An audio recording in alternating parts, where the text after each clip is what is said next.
부산에 집중호우가 쏟아지며 침수 피해와 함께 산사태도 발생했습니다.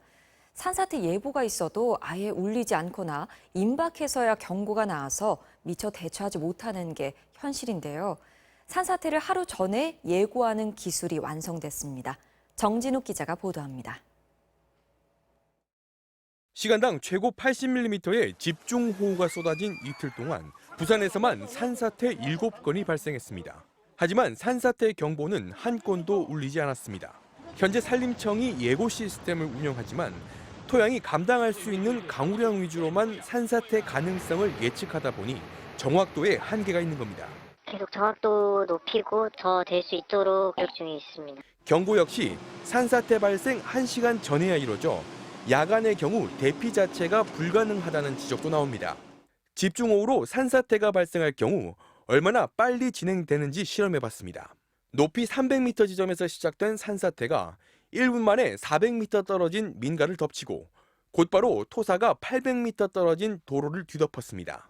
산사태가 한 번 시작되면 5분도 안 돼 아파트 2층 높이까지는 모두 묻히는 겁니다. 모델링을 통해서 산정을 해보면 한 2, 3분 내로 주변 지역에 피해를 입히는 걸로 산사태 조기경보 시스템이 그래서 필요한 거고요. 지질자원연구원이 개발한 산사태 예측 시스템은 강우량뿐만 아니라 다양한 추가 변수를 감안했습니다. 연구팀은 지리산 중턱에 센서를 설치하고 지난 3년 동안 집중호우가 내릴 때 토양의 변화를 추적했습니다. 토양 특성에 따른 수분 변화, 응집력, 산 경사도, 한일 기상 레이더 정보를 3차원으로 결합해 산사태 발생 공식을 만들었습니다. 하루 전 예측 가능하고 3시간 단위로 산사태 경고 메시지를 띄우는데 실제 산사태가 발생한 상황에 대입한 결과 정확도가 90% 수준으로 측정됐습니다. 조기 경보가 가능할 것으로 판단이 됩니다. 우면산과 같은 그런 큰 피해들을 선제적으로 저희가 예방할 수 있을 것으로.